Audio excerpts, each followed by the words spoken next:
I'm Megan Knight with your WMAR 2 News update, and here at WMAR 2 News, we are the voice for veterans. Some who share their stories personally and others whose legacy is kept alive by their family members. WMAR 2 News' Mcpherson introduces us to a young Marine killed in the line of duty and how his parents are helping other vets in his honor.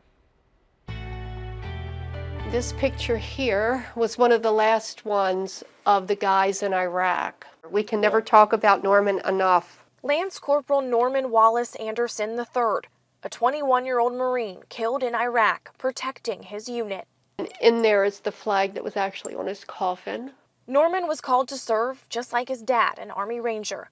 Both joined the military right out of high school. Think about him every day. Just something that it never leaves you, you know. Everybody says you get over it over time, but it doesn't happen. Robin and Norm Jr. will never forget their son and never want any soldier to be forgotten.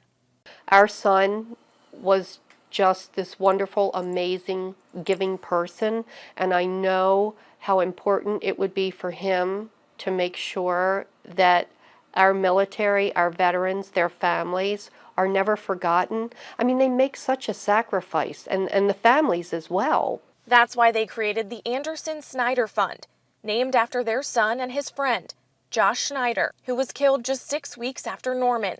They give scholarships to Hereford High School, where they both graduated from, and the main goal is to help veterans and their families.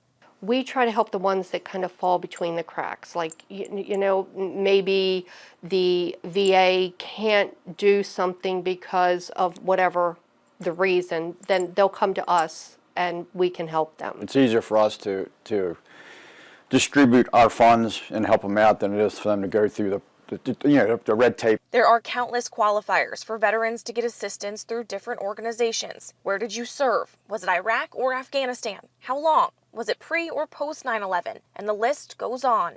Some families don't continue to reach out for the help because they get so bogged down by the process. Robin and Norm and Anderson Snyder get to the veteran. They help the veteran.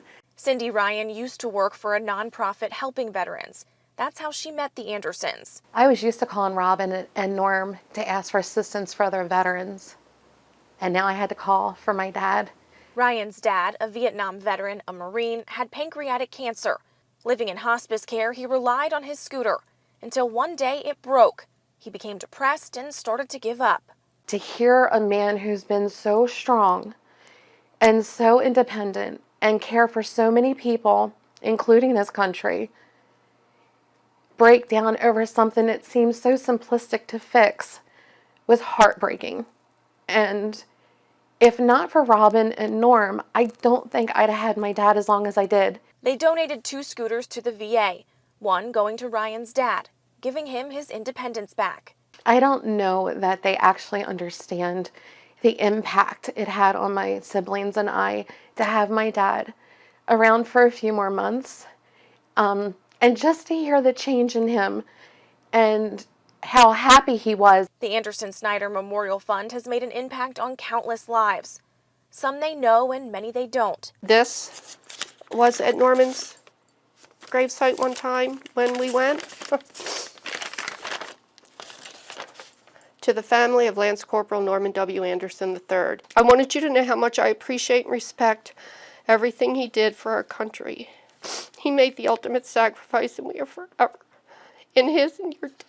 Robin and Norm say the support they receive from the community has never stopped, and they will never stop giving in honor of their son. He was awesome, and we needed a way to have his legacy live on since he was not here physically anymore, and that to us was the best way. In Baltimore County, Erin Mcpherson, WMAR 2 News. And for more information about the Anderson Snyder Fund or how to find out how you can help out, just head to our website, WMAR2news.com. All right, and stick with us online at WMAR2news.com for updates.